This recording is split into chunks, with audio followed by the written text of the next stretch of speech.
Hello जी, सलाम, नमस्कार, आदाब, सत श्री अकाल। तो कैसे हैं आप सब? मैं उम्मीद करता हूँ आप बहुत बढ़िया होंगे। तो अगर आप लोगों के ज़हन में इस तरह के सवाल है ना कि कौन-सी ऐज में एक्टिंग का करियर शुरू करें और कौन-सी ऐज में रिटायरमेंट लेना सही रहेगा, कौन-सी ऐज में हमें सबसे ज़्यादा रोल मिलने शुरू हो जाएँगे, कौन-सी ऐज के ऑप्शन ज़्यादा होते हैं, कौन-सी ऐज में आप अच्छे रोल मिलने शुरू हो जाएँगे, कौन-सी ऐज में फेमस होना ईज़ी होता है। अगर इस तरह के सवाल आपके ज़हन में है ना, तो ये वीडियो आपके लिए है। वीडियो के अंत तक बने रहें, एक भी पार्ट स्किप ना करें। बहुत ही ज़रूरी बात बताने लगा हूँ आपको मैं। एक छोटे से एग्ज़ाम्पल के साथ बताता हूँ आपको मैं। कोई रोल के लिए अगर हमें 5 साल का बच्चा चाहिए, 5 साल के बच्चे की रिक्वायरमेंट है हमें किसी रोल के लिए, किसी टीवी के लिए, किसी टीवी सीरियल के लिए, किसी वेब सीरीज़ के लिए, किसी फ़िल्म के लिए या फिर किसी टीवीसी के लिए अगर 5 साल का बच्चा हमें चाहिए, तो वो रोल हम 5 से 6 या 7 साल के बच्चे के बीच में ही उन्हीं बच्चों के एज ग्रुप से ही वो रोल करवाएँगे। कोई भी 20 साल का नौजवान, 35 साल का आदमी, 70 साल का बुज़ुर्ग आदमी वो रोल नहीं कर पाएगा। ठीक उसी प्रकार जैसे 25 साल का बॉय हमें चाहिए, आदमी चाहिए, 25 साल का नौजवान लड़का हमें चाहिए, तो वो रोल वही लड़के करेंगे जो 25 से 27 साल के बीच की स्क्रीन एज वाले हैं। और 21 साल का 19 से 20 साल का लड़का चाहिए, लड़की चाहिए जो कॉलेज गर्ल लड़की है, तो वो वाला रोल 19 साल की लड़की ही कर पाएगी। कोई भी 7-8 साल की लड़की वो रोल नहीं कर पाएगी। कोई भी 55 इयर्स की आंटी, 60 साल की आंटी वो रोल नहीं कर पाएगी। तो 70 साल का बुजुर्ग अगर हमें किसी रोल में चाहिए, तो 70 साल का आदमी ही वो रोल करेगा। 70 साल की अगर आंटी हमको चाहिए, तो वो 70 साल की आंटी ही वो रोल करेगी। कोई भी 25 साल की लड़की वो रोल नहीं कर पाएगी। So I hope you got the answer कि एक्टिंग करियर स्टार्ट करने की कोई भी राइट एज नहीं होती है। आप किसी भी उम्र में स्टार्ट कर सकते हैं, कभी भी रिटायरमेंट ले सकते हैं और इसमें रिटायरमेंट वैसे होती ही नहीं है। एक्टिंग की दुनिया में रिटायरमेंट नहीं होती कभी भी। आप 60 साल की उम्र में करियर स्टार्ट भी कर सकते हैं, खत्म भी कर सकते हैं। आप 80 साल की उम्र में भी कोई रोल मिल सकता है आपको, उसमें भी आप स्टार्ट कर सकते हैं। मैंने बहुत सारे लोग देखे हैं जो 60 इयर्स की एज में रिटायरमेंट लेके किसी और फील्ड में पहले जॉब करते थे, रिटायरमेंट के बाद एक्टिंग फील्ड में आते हैं और झंडे गाड़ देते हैं, बहुत ही कामयाब हो जाते हैं। तो इस तरह के सवाल अगर आपके मन में है तो वो निकाल दीजिए, क्योंकि आप कभी भी एक्टिंग का करियर स्टार्ट कर सकते हैं और इसमें कभी भी हमें कंपैरिज़न नहीं करना चाहिए। सबसे बड़ी मुसीबत कहाँ आती है जब हम कंपैरिज़न करते हैं, और वो आपने सुना होगा ना, comparison is the thief of Joy. For example मैं आपको बताता हूँ कि अगर कोई 11 किसी बच्चे ने 11 साल की उम्र में अपना एक्टिंग करियर स्टार्ट कर लिया और आप 25 साल की उम्र में भी कुछ नहीं कर पा रहे हैं, तो आपको कभी भी उससे जेलसी या ईर्ष्या, किसी तरह की कंपैरिज़न या कॉम्प्लेक्स फ़ील नहीं करना है कि उसने यार इतनी छोटी उम्र में स्टार्ट कर लिया। हो सकता है उसकी लाइफ़ के चैलेंजेस, स्ट्रगल्स अलग हों, आपकी लाइफ़ के अलग अलग हों, क्योंकि आपके एक्सपीरियंसेस, आपकी नॉलेज, आपके घर का माहौल, एटमॉस्फियर उसके घर के माहौल से बिल्कुल अलग होगा। अब जैसे फॉर एग्ज़ाम्पल आप किसी और शहर से, किसी और पंजाब से या यूपी से, मध्य प्रदेश से बॉम्बे चले गए एक्टर बनने के लिए। आपको रूम का रेंट देना है, आपको अपने रहने-सहने का एक्सपेंसेस देखने हैं, अपना फाइनेंशियल भी देखना है। और कोई 11 साल का बच्चा है, हो सकता है वो बॉम्बे में ही पैदा हुआ हो, पला-बड़ा हो, उसके माँ-बाप वहीं रहते हो, उसके वो वाले स्ट्रगल्स नहीं है उसकी लाइफ़ में। और आपकी स लाइफ़ में अलग स्ट्रगल्स है। घर का माहौल बहुत ज़्यादा मैटर करता है। आप किस माहौल में पैदा हुए हैं, पले-बड़े हैं, ये चीज़ें बहुत मैटर करती हैं। अब आप उससे कंपैरिज़न कर रहे हैं जो बच्चा पैदा ही बॉम्बे में हुआ है और आप 25 साल में बॉम्बे जा रहे हैं, तो उसके साथ कहाँ से कंपैरिज़न कर लेंगे? उसकी लाइफ़ में स्ट्रगल्स अलग होंगे। और हाँ, मैं ये ज़रूरी नहीं है कि जो इंसान बॉम्बे में पैदा हुआ है, बॉम्बे में जिसका अपना घर है, वो एक्टिंग फ़ील्ड में कामयाब हो जाएगा। मेरे बहुत सारे दोस्त हैं जो बॉम्बे में रहते हैं, लेकिन एक्टिंग फ़ील्ड में इतना कुछ अच्छा बड़ा कुछ काम नहीं कर पाए अभी तक। इसका मतलब ये हमें ये नहीं फ़ील करना है काश मैं भी बॉम्बे में रहता होता। अगर आप बॉम्बे में रहते होते तो आपकी लाइफ़ के स्ट्रगल्स या जो मुश्किल वक़्त है कुछ और ही टाइप के स्ट्रगल्स होते आपके। कुछ और ही टेंशन्स होती है आपकी लाइफ़ में, फिर और स्ट्रगल हो जाते हैं। बॉम्बे वालों की लाइफ़ इतनी ईज़ी नहीं होती। वहाँ पे भी आपको देखो, अगर आपका घर अपना है तो अच्छी बात है। रेंट पे करना पड़ता होगा अपना। बॉम्बे में एक्सपेंसेस बहुत ज़्यादा हैं। अगर आप रेंट नहीं भी पे कर रहे हैं, अपना घर है तो ईएमआईज़ तो जाती होंगी। बहुत सारे स्ट्रगल्स हैं। मैंने ऐसे बहुत सारे लोग देखे हैं जो जॉब भी करते हैं साथ-साथ, एक्टिंग में काम भी करते हैं। एक प्रॉपर प्लानिंग के साथ आइए। हम कहते हैं ना कौन-सी एज में हमें शुरू करना चाहिए। फॉर एग्ज़ाम्पल अगर आपने 35 साल में एक्टिंग का करियर स्टार्ट कर लिया, फिर आप थोड़ी देर बाद पछता रहे हैं, तो रिग्रेट फील कर रहे हैं कि यार मैंने गलत एज में एक्टिंग का करियर स्टार्ट कर दिया है। तो कोई भी डिसीज़न गलत या सही नहीं होता, राइट और रॉन्ग नहीं होता। जब आप डिसीज़न ले लेते हैं, उसके बाद आप सही और गलत उसको प्रूव कर सकते हैं, अपने एक्शन के साथ।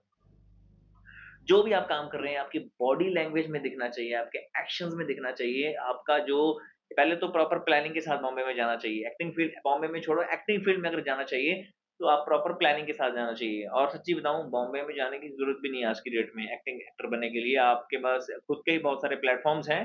फॉर एग्ज़ाम्पल आप किसी स्टेट में रहते हैं, पंजाब में रहते हैं, यूपी में रहते हैं, बिहार में रहते हैं, वेस्ट बंगाल में, अपने हैदराबाद में रहते हैं, मध्य प्रदेश में रहते हैं, वहाँ पे भी बहुत सारी अपॉर्च्युनिटीज़ एक्टिंग की मिल जाएँगी। कोशिश कीजिए एक्टिंग का करियर बॉम्बे जाने से पहले ही अपना स्टार्ट कर लीजिए।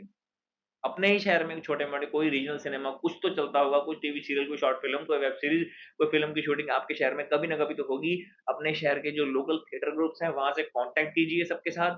फिर जितने भी कास्टिंग वाले हैं, आजकल तो गूगल से मिल जाते हैं, गूगल से उनसे कॉन्टैक्ट कीजिए, उनको प्रोफ़ाइल भेजिए, तब आप अगर आप छोटा-सा रोल भी कर लेते हैं ना, कम से कम फ्रेशर का टैग तो आपकी लाइफ़ से हट जाएगा।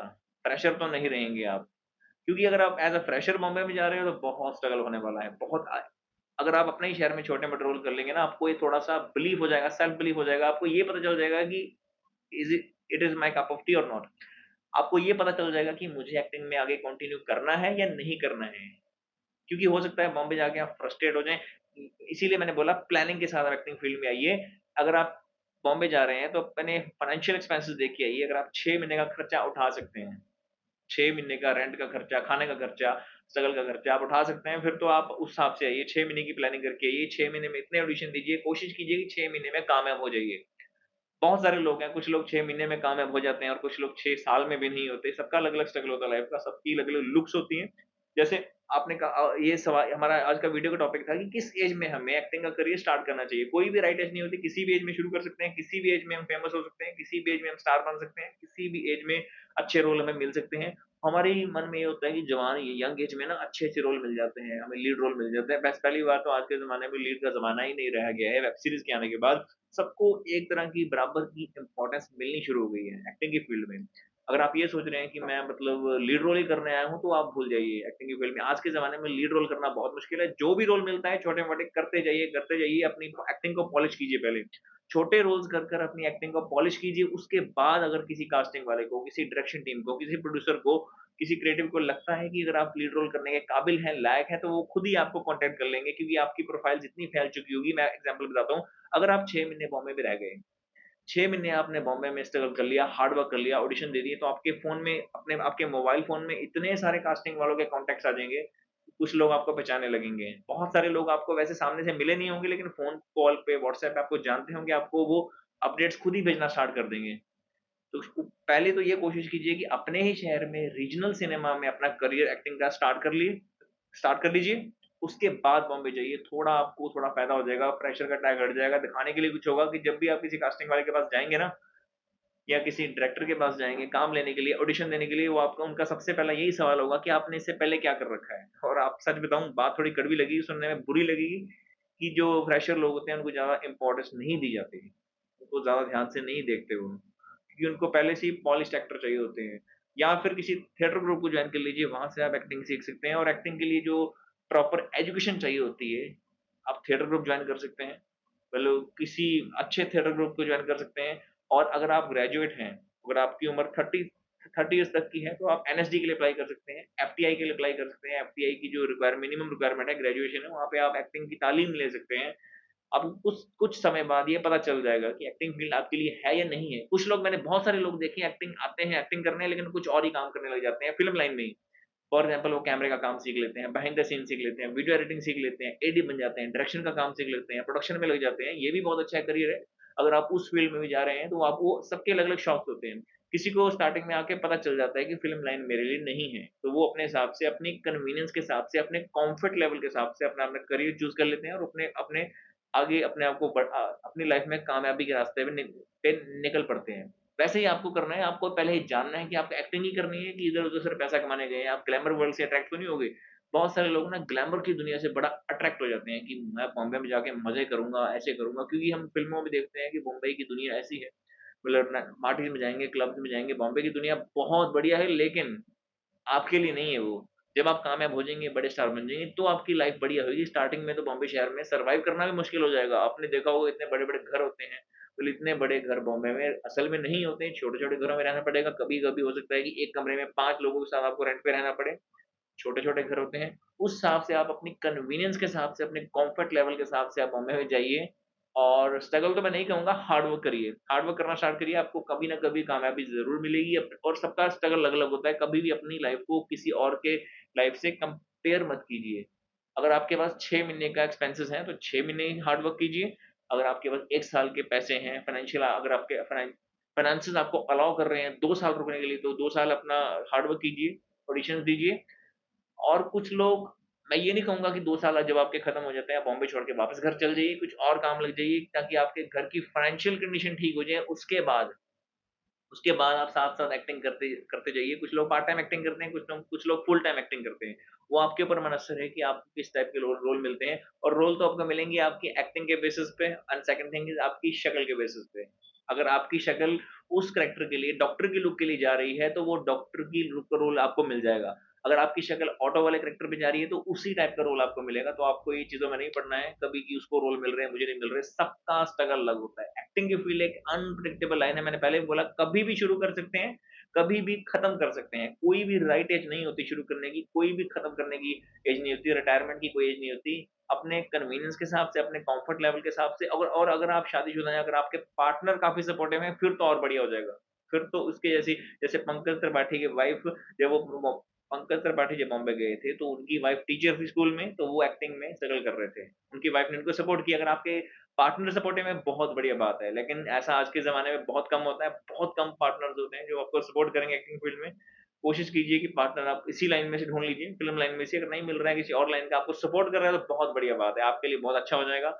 बाकी सबके स्ट्रगल अलग-अलग होते हैं, आपको कभी भी कंपेयर नहीं करता। मैं पहले भी बोला, कंपेयर मत करो, खुश रहिए जैसे भी हैं। मतलब ये थी हमारी वीडियो, तो इसी पॉइंट के साथ हम अपनी वीडियो खत्म करते हैं। मिलते हैं आपसे बहुत जल्दी। अगर आप चैनल पर नए हैं, तो hit the bell icon and press the subscribe button. तो हम इसी तरह की बहुत ही नॉलेजेबल वीडियोज़, फ़िल्म लाइन से जुड़ी हुई और भी बातें आपके सामने जो भी खुलासे करने होंगे लाते रहेंगे। बहुत-बहुत शुक्रिया। Thank you so much.